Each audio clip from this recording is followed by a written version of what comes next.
All right, hi everybody. It looks like we've got quite a few folks joining us today. I'm Cosette Savage. I'm the HR manager here for Grand Teton Lodge Company. And our hosts for today, we've also got Becky Farg, John Lindvig, and Alex Klein here on the back end as producers. And we're going to go ahead and get started. So I'll do a quick little introduction, some housekeeping, just go through a couple points of information. So first of all, if you've never joined a Teams live event, it is not like a regular video conference call. You're only going to be able to hear and see what we send through the production. So you won't be able to unmute yourself or speak up, but we do encourage you to use the Q&A function over on the side of your screen.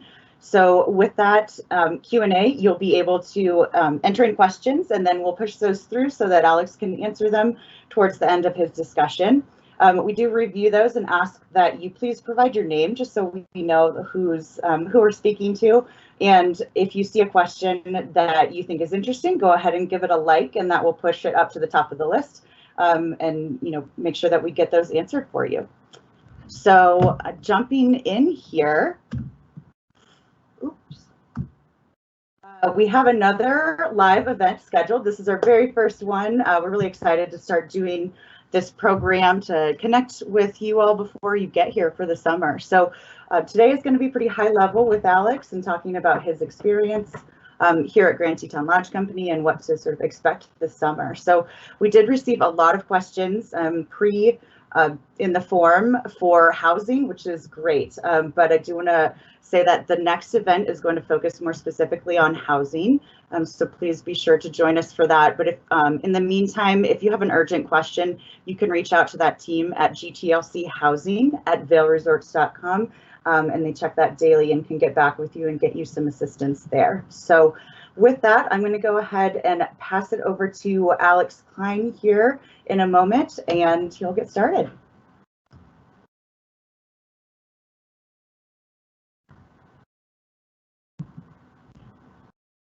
All right, Alex, you should be able to go ahead. So go ahead and kick us off. Okay.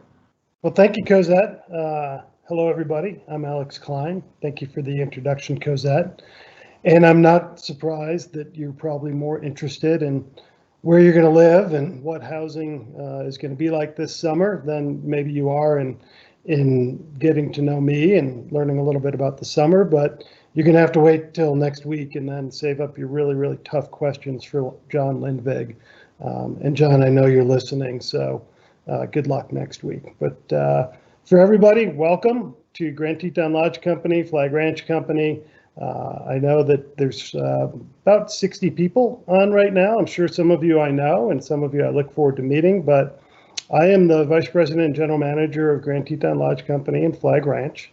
I started my career in this industry really at Grand Teton Lodge Company. I had a couple of summer jobs, but it was summer of 1992 that I decided to first come up to the Tetons and work and live as a busser in the Pioneer Grill, and loved it. Thought it was absolutely the perfect mix for me. I was a rock climber, really got into getting out in the mountains and enjoying this wonderful, beautiful spot. And then was also a hospitality major. And so it was just really the perfect spot for me to start my career and also to really, I think, explore the mountains and enjoy this place. Came back in 1993, actually was the assistant manager and then later manager of the Pioneer Grill, and then transitioned to the front desk at Jackson Lake Lodge the year after. And, as I look back, I think three of the best summers of my life were definitely those 3 summers that I spent here in the Tetons. And not just because it's such a great spot, but there's still people that I keep in touch with. Some of my best friends were people that I met those seasons out here in the Tetons. They come up and visit me and hit me up and see if I can help them get a room or camp spot or something of that nature.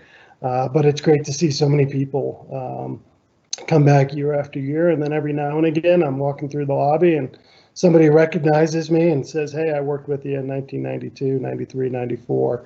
It's just that kind of place. And so for those of you that haven't spent a summer in the Tetons, I can only hope that your experience is half as good as mine was. And clearly it's something that's stuck with me for the rest of my life.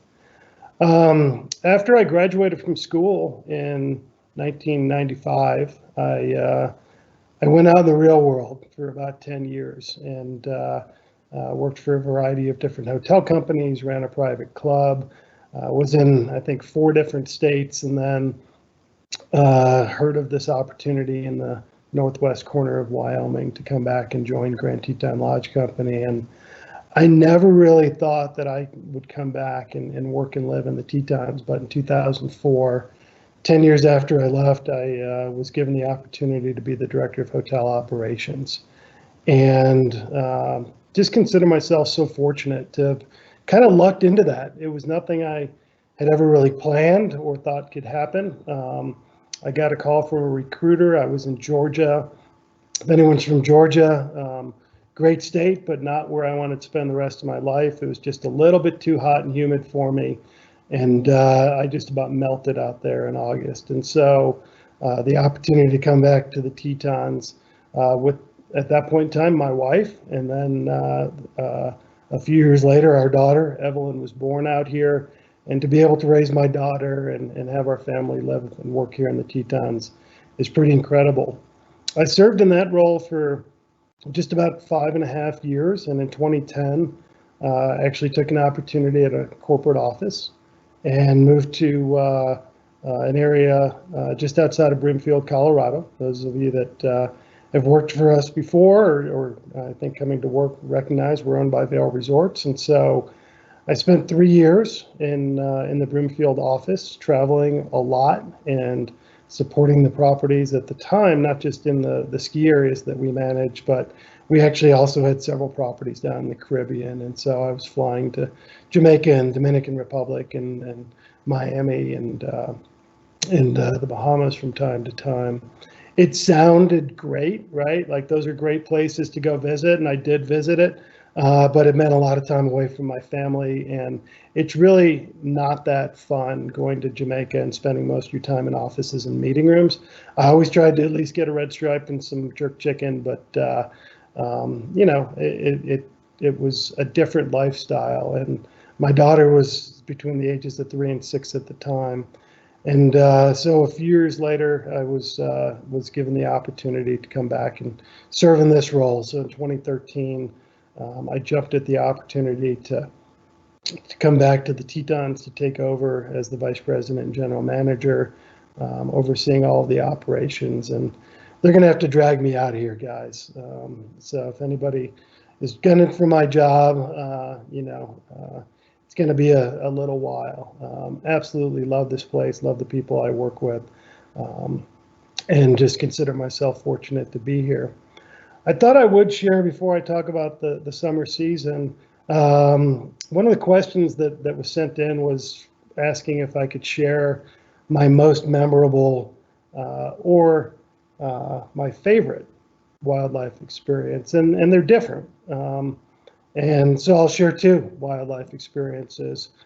The most memorable by far occurred, I think, when I was out here in my 3rd seasonal summer. And I and some friends decided to go down to the banks of the Snake River to a little spot called Fisherman's Camp, which some of you might recognize, but you can either float down to it on a boat or you can drive to it on a long, dusty, bumpy dirt road. Don't take your Toyota Prius on it, but if you've got a truck, it'll probably do okay. And so we ended up at Fisherman's Camp, and we were you know, getting in the water, hanging out, having some food. And we saw some buffalo in the distance. Well, before we knew it, we were surrounded by buffalo. And this is why it's my most memorable, because you always remember the day you almost died. So we had to scramble up trees. We were surrounded by these buffalo. There were about 4 or 5 of us. I think my rock climbing skills really came in to play because I was the quickest up the tree while some of my friends played Ring Around the Rosie. But a pretty incredible, if not scary, experience to be surrounded by buffalo. And then after they realized that we weren't going to do them any harm and they couldn't get to us, they then jumped in the river and actually swam across the river. About 50 or 60 animals, just swimming across a pretty fast-moving Snake River, which was a pretty incredible moment, and we were all happy to have survived. So that's definitely, I think, my most memorable experience. I've got a lot of favorite experiences. I've got more wildlife experiences than I think most people should have, candidly, and that comes with working and living in a place like this. I think, just yesterday, I was out cross country skiing in the park and stumbled upon some grizzly bear tracks about this big, and fortunately I had bear spray and did not encounter the actual grizzly, but those are the types of things you encounter when you work and live in a spot like this. I have encountered grizzly bears while I've been running or hiking, but I think my favorite wildlife experience doesn't actually involve like those marquee predator that everybody likes to seek out, the wolves and the bears or the wolverines, although I would love to see a wolverine. That would probably be an experience of a lifetime. But it actually it involves a lot of different wildlife. And I'm an avid fisherman, and I was at a secret fishing spot and having an incredible night. There was a great bug hatch, and was fly fishing, and within an hour probably caught about 20 fish. Nothing huge, but when you're catching 20 fish, that's pretty incredible. And there's eagles flying overhead and osprey flying overhead, and it was like being in a Disney movie. And there were elk bugling around me because it was in the fall and the autumn leaves were changing. And the elk were getting closer and closer, and before I knew it, the elk were right behind me. And then, not too dissimilar to that event on the Snake River, the elk actually jumped in the river and swam across it. And it was fall, and so what elk do is there's one bull, and he has a harem of cow elk, the females, and so it was one bull with about 20 cows, and they all got across the river, and then he got up on the far bank, literally just as the sun was setting behind the Tetons, and his harem had joined him, and he just let out this bugle as he was like silhouetted, and there's an eagle flying overhead. It was one of those moments that you literally just couldn't actually recreate for a movie. And for like an avid fisherman to be catching 20 plus fish in an hour, like that in and of itself would have been quite remarkable. But to have, I think, all that went along with it was pretty special. And so I can't guarantee that type of moment for you guys when you come out this summer, but I can definitely tell you that there are many moments like that to be had here in the Tetons, and you're not gonna have them if you sit in your dorm room or just hang out on Dorm Street or wherever you happen to be working. You got to get out in the park and enjoy it, and that's why we're all here. And so I would hope that you get out there and experience the park as best you possibly can, and have those moments. And don't forget to carry bear spray, and if you're ever surrounded by bison, make sure you can climb a tree pretty fast. So let's talk a little bit about this summer and what to expect. I think, kind of from a high level, and I think I would be the first to admit, I don't necessarily today, here on April 1st, April Fool's Day, have all of the answers. I can't tell you exactly what's going to happen this summer, and I think clearly there's still a global pandemic that's impacting our lives in any number of ways that we probably never could have imagined a year and a half ago. But we're not quite out of this thing yet. I can tell you a little bit about what our plan is, though, and I can tell you what I know right now. And I think we've got a good plan, and you're part of it. So the plan this year is that we're going to open really all of our lodging in the parks. So in the John D. Rockefeller Memorial Parkway, where we operate Flag Ranch, and in Grand Teton National Park, all of our lodging will eventually open. All of our restaurants will be open for the most part. The pool cantina won't necessarily be. All of our activities are planned to operate in some way, shape, or form, although in some cases they're going to be a little bit limited, and all of our retail stores are expected to open. Now, usually we open Jackson Lake Lodge. It's one of the first big openings. We'll generally have our convenience store open up at Coulter Bay, and but in the park, we'll open Jackson Lake Lodge first. A few days later, usually 6 or 7 days later, we open Coulter Bay, and then about a week after that, we'll open Flag Ranch and Jenny, and then there's some nuances to that about when our RV park might open, or the shower laundry facility, or whatever the case might be. But when we open these facilities, we open all the guest rooms, we open every single restaurant, and theoretically, although we don't usually do this, we could fill every single guest room. We wouldn't necessarily do that to our front desk staff, our housekeeping staff on opening night, but it's pretty much everything opens all at once. This year, we're taking more of a phased approach to that, and we're going to start with some limited inventory at Jackson Lake Lodge, at Coulter Bay Village, at Jenny Lake Lodge when they do open, and we're going to ramp up to higher inventory. So it's going to take us just over a month to have all of our guest rooms open. We're not going to necessarily open all of our food and beverage outlets right away. For instance, at Jackson Lake Lodge, we're going to open our meal room, have some grab and go at our coffee cart in the lobby, and then the Pioneer Grill is going to open a little bit later. The Pioneer Grill, for those of you familiar with that restaurant, my first job at Grand Teton Lodge Company, it's 84 counter style seats. You're forced to sit next to people you don't know. Not designed for a global pandemic that encourages 6 feet of social distancing. And so, you know, a restaurant like that, we're going to offer to-go food. We're implementing some new technology to make it easier for people to order, and then we're going to have some additional seating set up in the facilities for people to enjoy their food.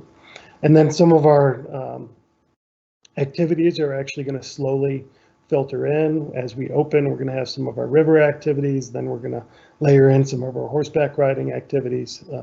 The marina at Coulter Bay, for instance, we're going to open with our rentals, and it's not going to be until actually one of our last activities that we open in late June or closer to July 1st, I think, is actually going to be the boat cruises, where once again, you know, you have several unknown parties that are actually sharing a vessel that's enclosed. And so we've tried to take a very mindful approach to our operations. Generally speaking, we're not going to be handling some of the larger groups that we've had historically. There may or may not be some exceptions to that, but the weddings and the larger events at Jackson Lake Lodge, we're recognizing that we don't necessarily need to be doing that this summer, that we want to focus on kind of the core, focus on the people that are coming to the park to enjoy this place for what it is, that want to get out and explore the trails and see the wildlife and maybe catch a fish or two, take some pictures.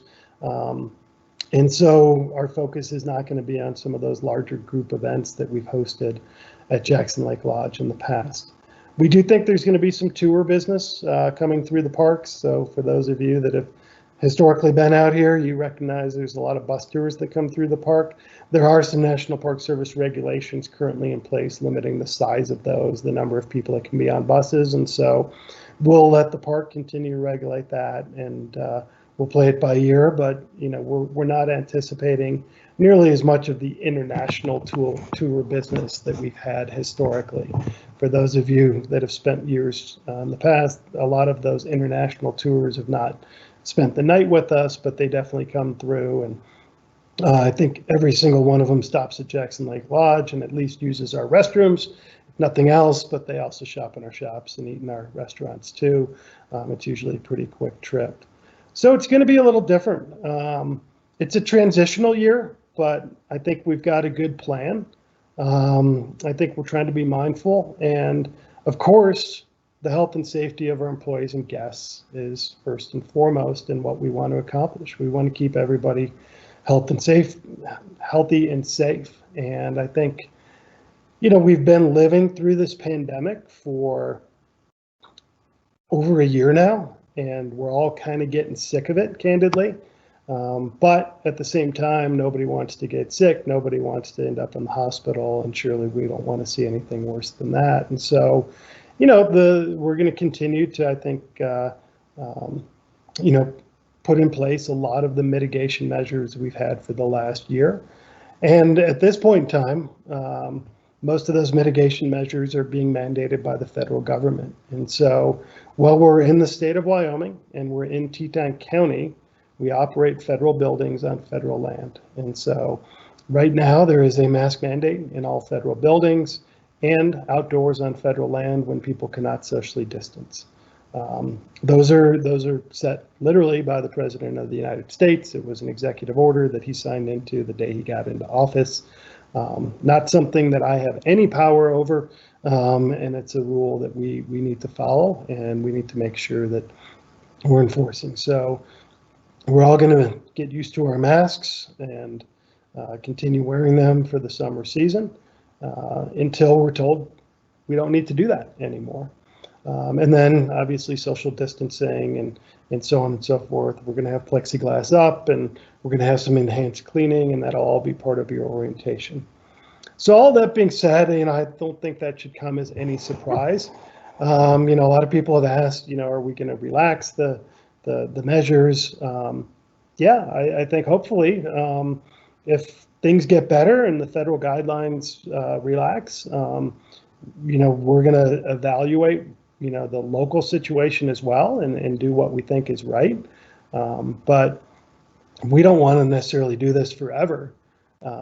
So yeah, there's a potential that things could relax as the season wears on. And I think that's dependent upon, what's going on in the federal government as well as what's going on locally here in Teton County. Teton County, as of today, still has a mask mandate despite being in the state of Wyoming, which did lift its mask mandate a while ago.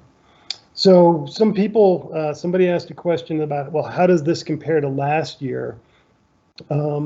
Last year, we only operated Coulter Bay Village, our campgrounds, the Jenny Lake store, most of Flag Ranch, although we didn't open all of the guest rooms at Flag Ranch. And then we had to go food only. And in total, it was about 35 or 40% of what our normal operations are. This year, we think we're going to get closer to 80%, which means we're going to be closer to 80% of our staff, and we're going to have about 80% of our operations. And I think most importantly, it means that our two other operations that didn't operate at all last year, Jackson Lake Lodge and Jenny Lake Lodge, are going to open. Jenny Lake Lodge, which is a small 4 Diamonds luxury resort, is actually going to only open to in-house guests.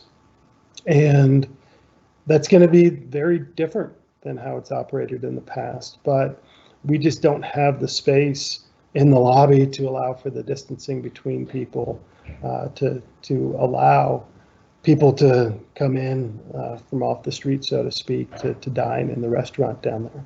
And so it's going to be exclusive to the guests, but it's going to take the 37 cabins, and it's going to have kind of its own little self-contained unit down there and take care of those people in terms of housing them and allowing them to eat and even shop a little bit in our retail outlet down there, go horseback riding and enjoy the park. And I think a lot of people want to come to Grand Teton National Park and Yellowstone National Park. And so our real focus is on giving them a place to sleep, giving them a place to eat, and then hopefully providing some of the retail services that they can have. But I think we're making things a little bit more simple.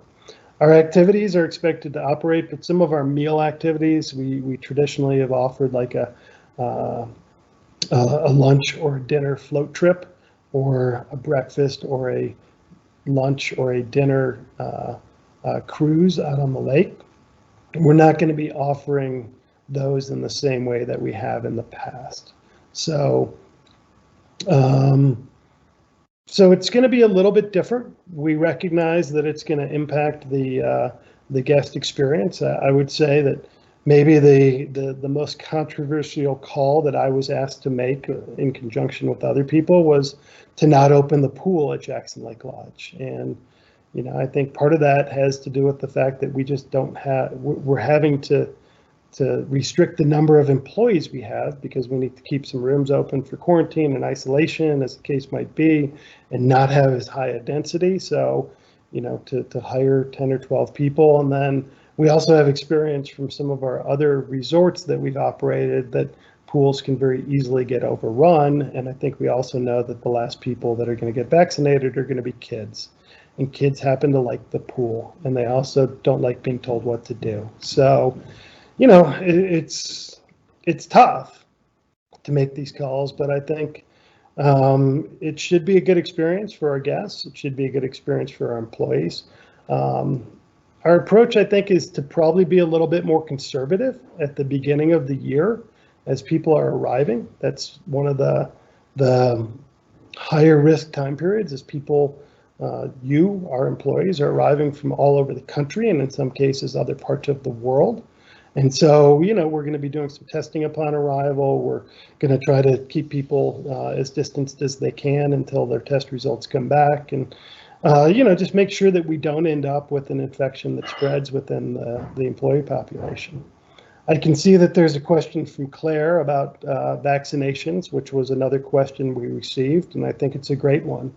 The question received in advance was, do I have to be vaccinated? As of today, April 1st, we're not mandating vaccines. It's not a mandate. What I can say is it's highly encouraged.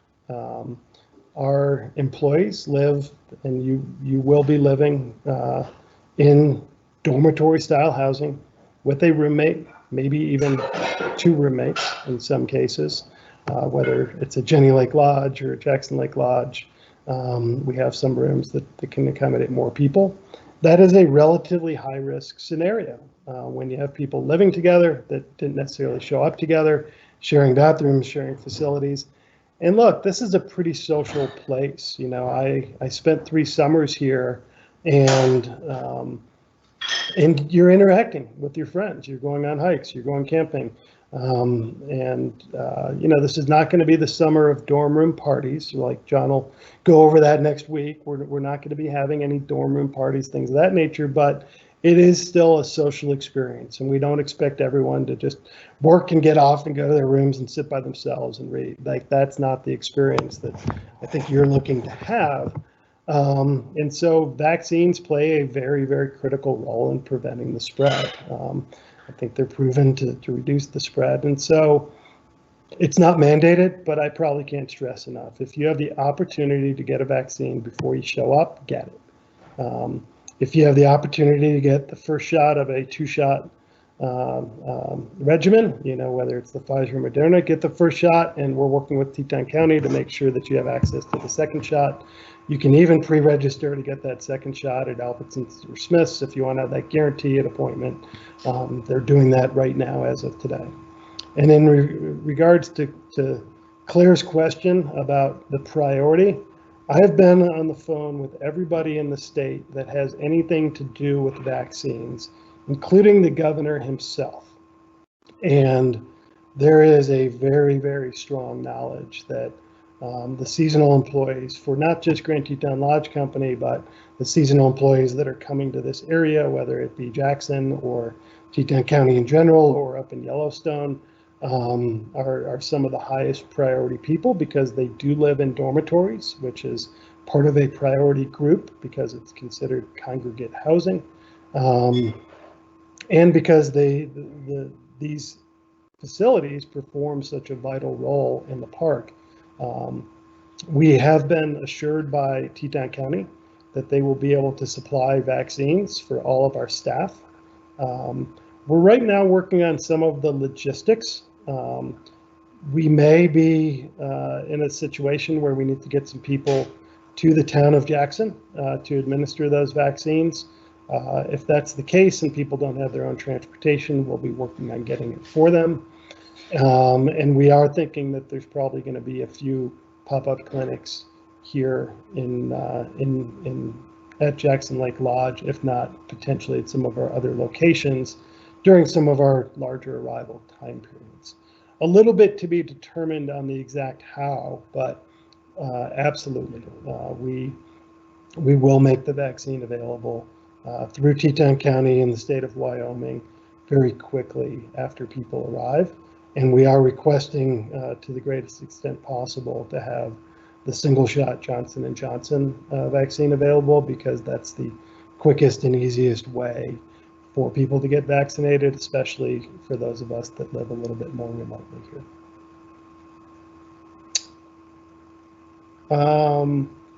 There was another advanced question about employee dining rooms, and I actually think this is kind of one of the silver linings of COVID. And so we have multiple employee dining rooms, one at Flag, one at Jenny Lake Lodge, one at Coulter Bay, and then our largest at Jackson Lake Lodge. And traditionally they've been, a dine-in only type option with very limited opportunities for to-go food. Last year we actually operated them 100% to-go in to-go containers, and then we set up outdoor picnic tables at the locations where we had people dining. And I got to tell you, I mean, except maybe the few days it rained or snowed, it was really nice to eat outdoors. And so we set up a bunch of picnic tables. We let people eat with their spouse or significant other, and then we allowed 2 people per picnic table. And I think it created, a nice way for people to sit down. When you're dining, you're obviously not wearing a mask, and so we wanted to make sure that people were distanced with that 2 per picnic table, kind of on the corners opposite one another. But it was, I think, great to be able to sit outside. And so we're going to have some limited indoor dining in our employee dining rooms. It's going to be, much less than we've had historically. We're going to offer to go, and then we're also going to offer some outdoor dining through picnic tables once again. I think the big difference this year is we're going to have a lot more going on because we're going to have about twice as many people here. There's a question from Lorraine about if you're fully vaccinated, do you still need to be tested? We're still debating that one right now, Lorraine. It's something that's come up. I think the answer is probably going to be no, but right now I'll say maybe. If people are fully vaccinated, meaning 2 weeks after their last shot, the answer might be no. That's how we're drafting things right now, but I can't say definitively no. I will share with everyone, the test, by the way, is not that nasty nasal swab that they have to cram into your brain. It's a much more pleasant spit test. Maybe a little disgusting, but you spit in a vial, you put the top on it, and we send it to a lab somewhere in Colorado, I think, and within 2 or 3 days it comes back to us. I've done about 10 of them. I'm very competitive naturally, and so I want to see how quickly I can fill up the vial. But I can't beat the 10-year-old kids. Apparently, they're the quickest at filling up the vial according to the testers. So the process is you actually get the vial. You actually have to log on to a Zoom event. Somebody walks you through the whole process. They watch you put it in the package, and then you send it off. And it's pretty simple. It takes about 3 minutes usually.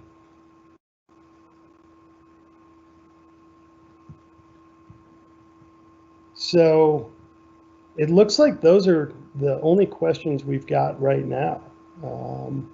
And I think I answered, or at least touched on, all of the questions that came to us in advance. I guess I could just sit here very quietly for a while and see if anyone's brave enough to ask more questions. It looks like we are over 60 total attendees right now.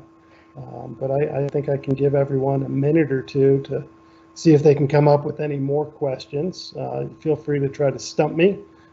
They don't necessarily need to be about COVID or vaccines or exciting things like that, but I know that's on the top of everybody's mind. But I think, one thing I do want to share with everyone is it's important to me that you all know that there are going to be restrictions, right? And we're going to have to wear masks, and we're not going to allow as many visitors and people visiting dorm rooms. But the employee experience is super important out here. And I think we're going to do our best, John, myself, Becky, Cosette, and many others to try to create that experience and enable that experience as best we can. And some of you that have been here in the past know we've got, we sometimes do some corny, tricky things and have some fun with it. But, we want to make sure that the experience is still a good one. And it's going to be different. There's no doubt that it's going to be a little different. I think all of our social lives have been impacted by COVID.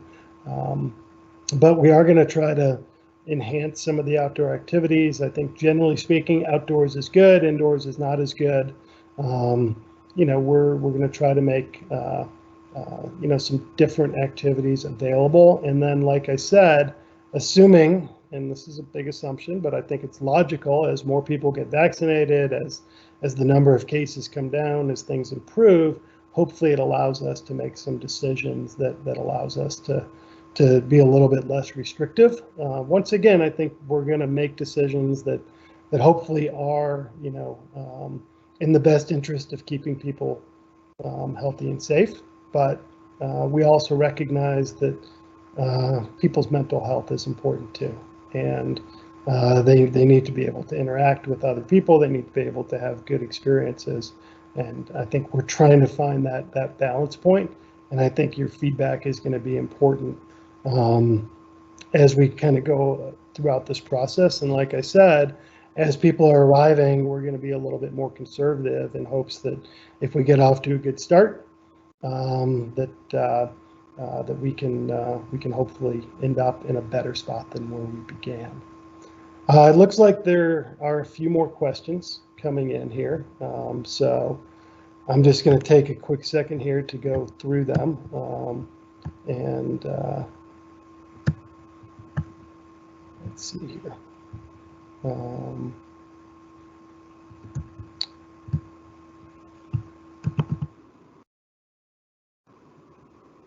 So somebody asked about cell service.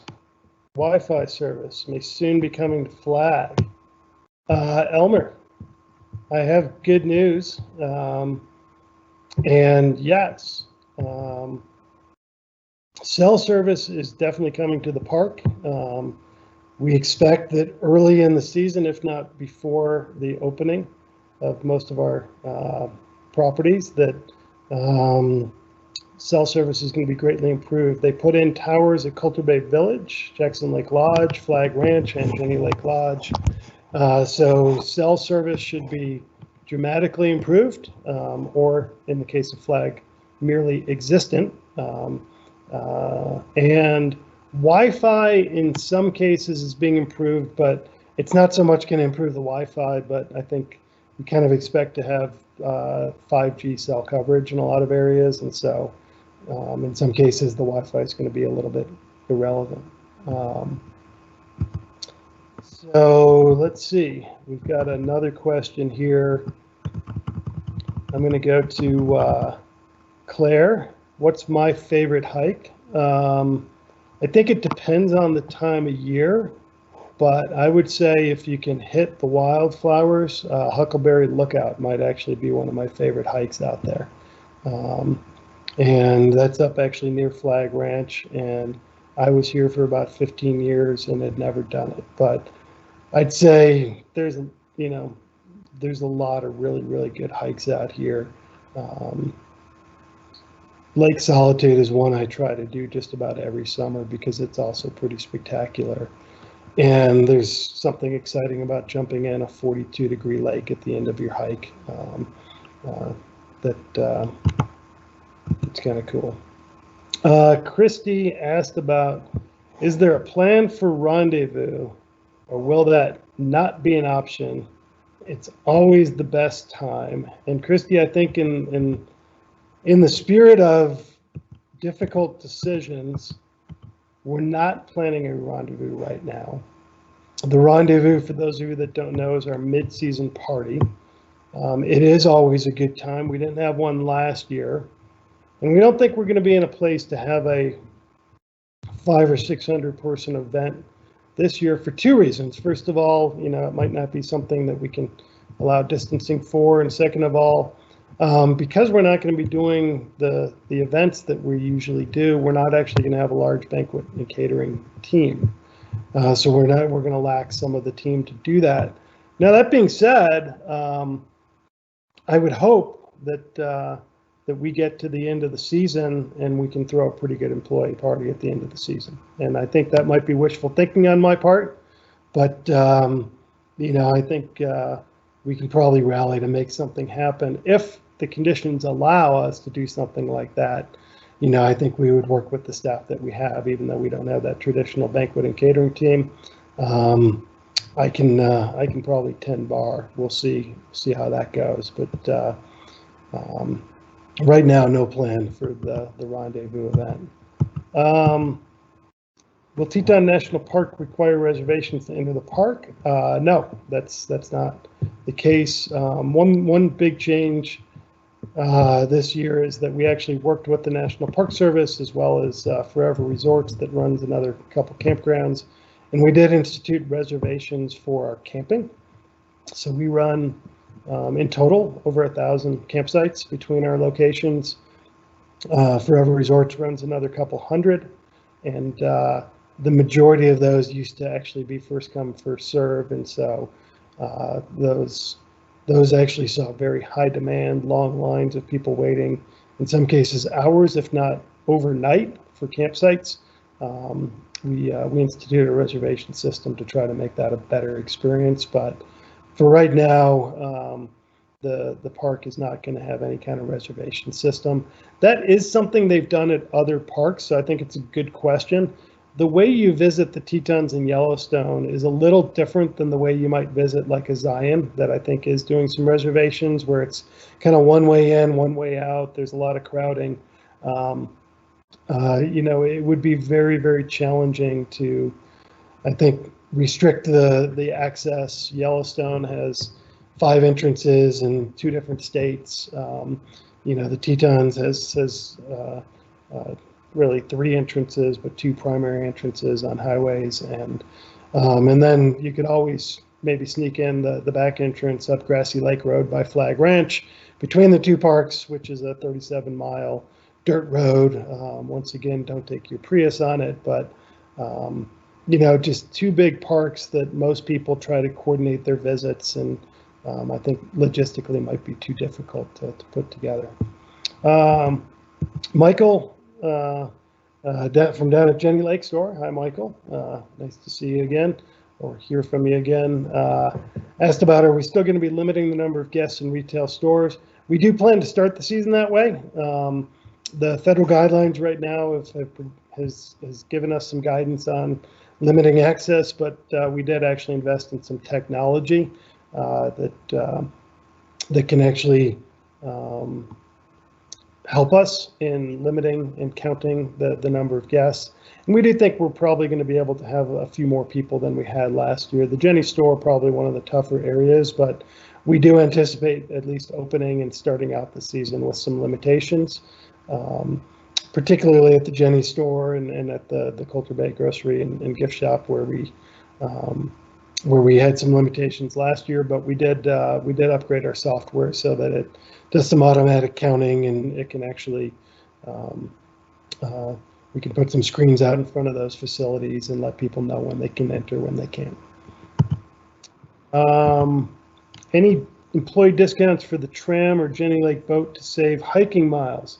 Well, Larry, I have bad news for you. The tram is going to be closed this summer. We don't run the Jackson Hole Mountain Resort. I wish we did. I keep asking our CEO when we're going to buy Jackson Hole Mountain Resort, but they are doing some required maintenance on the tram, and so they already announced that it's not going to be open. There is, for those of you that don't know, it's kind of a way to cheat a little bit and not have to go up one of the canyons if you're hiking the Teton Crest Trail. I've done that myself, so it's great to start at the tram and not have to go up one of the other canyons. They are going to be running the gondola, but right now I don't know that there's any discounts. And then the Jenny Lake boat, once again, we don't operate that. They have offered some discounts in the past. They were limited in terms of capacity last year, and so I don't know that they offered that, but we'll check in with the owner of that. Jenny Lake Boating is owned by a guy named Doug Colonel, who we know pretty well, and we'll be able to provide that information. Once again, they might not offer those discounts if they're having to significantly limit the occupancy of the boats, but we'll check in on that for you, Larry. It's a good question, and I can see Cosette taking notes already. So.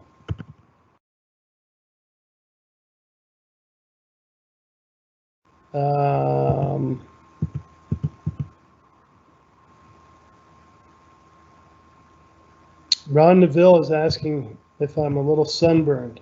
Maybe now is the time to discuss wearing sunscreen at high elevation. You're right, Ron. I was out in the park yesterday without a lot of sunscreen and went cross-country skiing and fishing in the same day.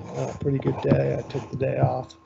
And yeah, I got a little too much sun. So it's also glaring at me right now because it's kind of setting behind the Tetons.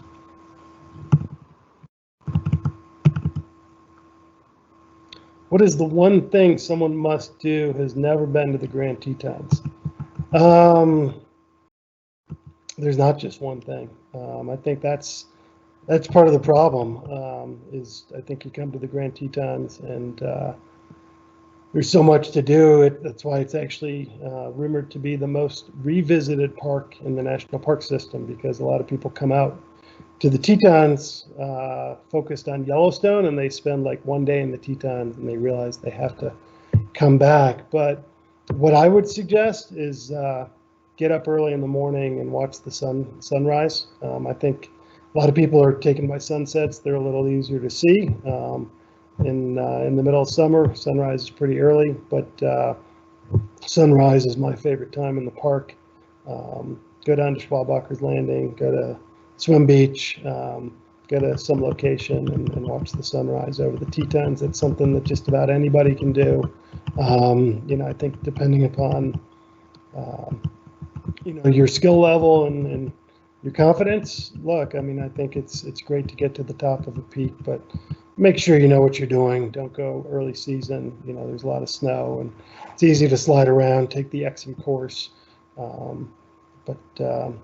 think so many people view these mountains from a distance, and I've taken people on their first excursion in the mountains, their first attempt at summiting, one of the higher peaks, the Middle Teton, the Grand Teton, Buck Mountain, and people are just blown away. You look at these mountains from a distance and it's a total different experience getting into those mountains. And so I would definitely suggest getting out in the mountains.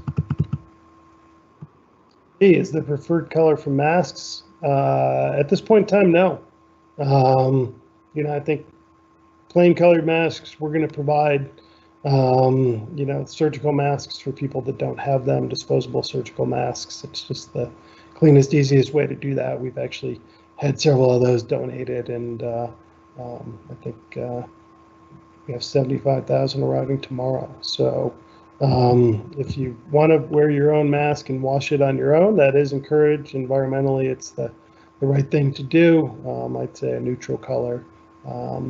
I've got one somebody gave me, Amy Allen, our director of sales and marketing, gave me a park themed mask. So I think that's kind of creative. I know that some of our employees, got masks with moose or bison, things of that nature. I think, we're just looking for people to keep it appropriate, obviously, not have political slogans, not necessarily have anything that's too controversial, and keep it simple, keep it clean. In certain locations, we might have some mask guidance, Jenny Lake Lodge in the dining room, for instance, but I'll leave that tough question to Ron Neville, our GM down at that property. Dave Long asks, not GTLC related, but have you ever fished the Henry's Fork? I have not, Dave, so sorry. I love fishing, but admittedly, I'm kind of a lazy fisherman. There's so many good places to fish, like closer to home. I just haven't ventured out to the Henry's Fork. I usually just fish the Snake River and the tributaries here in the southern half of Yellowstone. But if it's an invitation, yeah, let's go, Dave. Let's go fishing at the Henry's Fork. I hear it fishes pretty well. In Spud Nation, hey Alex, are you running an employee scavenger hunt again? We're thinking about it. Yeah, so you'll just have to wait and see. For those of you that don't know, Spud Nation won last year and cleaned up and then took $1,000, as well as I think a few bonus prizes along the way. So I'm glad to see that you're already thinking ahead. But yeah, we're definitely thinking about whether we do a scavenger hunt or something similar this year. Nick asked about the employee gym. We're working on that right now. We've had the employee gym open to our year-round residents this winter with some limitations and scheduling and one person per area. It is subject to the federal order on mask mandates, right? It's an indoor building, so people would have to wear masks. So we're working on that. There's actually a lot of our year-round staff that is lobbying me pretty hard to keep it open in some way, shape, or form. I think in the spirit of trying to keep things simple, sometimes it's easier to say no than yes, but I think we recognize it's an important amenity and we want people to be able to use it. And so I think we're going to try to get to yes, although it may be closed temporarily during some of our bigger arrivals as people get situated. Obviously, people are going to have to get tested upon arrival. We're going to have to wait for some of those tests to get back. And so a little more to come on that one, Nick, but I think we're hoping to have the gym open in some way, shape, or form. But we'll probably have some kind of scheduling tool associated with it, at least at the beginning of the season, and limited occupancy. Arriving 4/23, still grouse mating season? I don't know, Larry. Not my area of expertise, but anyone else know? Anyone? I would Google it, Larry. So I know that, like the elk are bugling in the fall. So that's, when the elk are mating, but grouse, John Lindvig, I'm looking at you. Any idea? No? We're gonna ask you to Google that one, Larry. I think that's about it. Becky, how did I do? Did I get all of them? I think I've got all of them.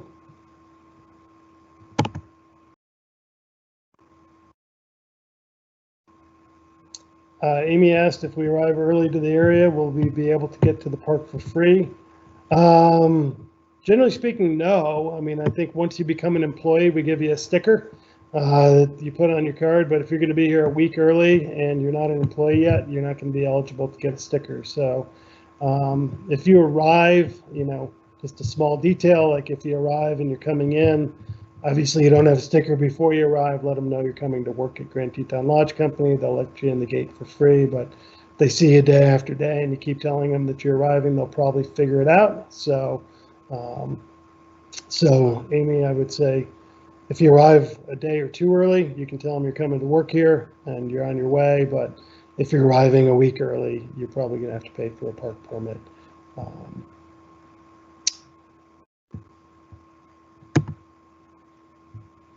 And was there another question that came in?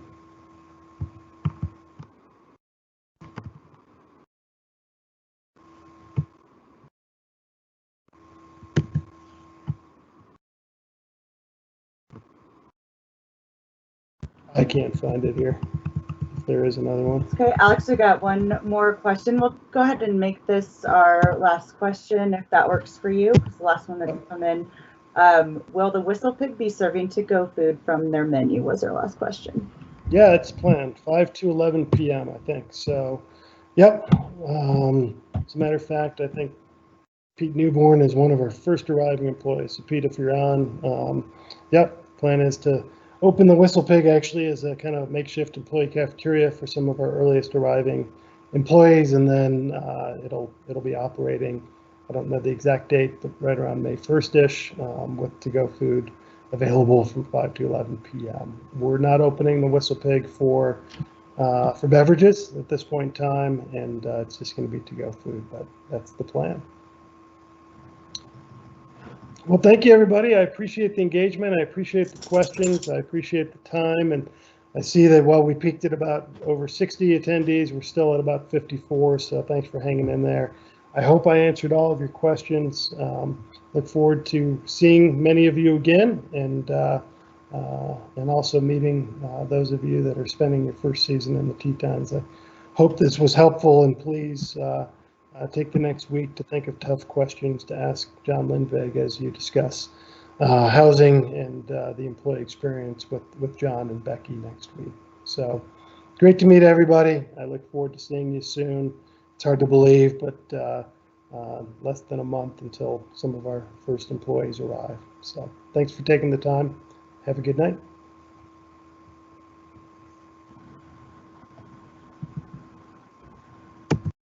Awesome. Thanks, everybody. So we have our next event is going to be next week, and we'll get back to you all on if we can provide recordings after these or any follow-up materials. We'll include that with our next one. We do have a quick survey that we would love to hear from you if you have any feedback. I'm sorry, the link is going to be in the Q&A. It's a little bit of a long link, so bear with me there, but it's coming through. If you have any ideas for future topics, people that you want to hear from, we'd love to hear that from you, so please go ahead and fill out that survey.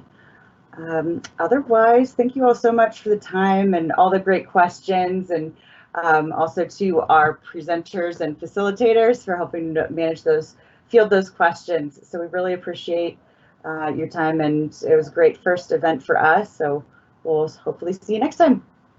Thank you.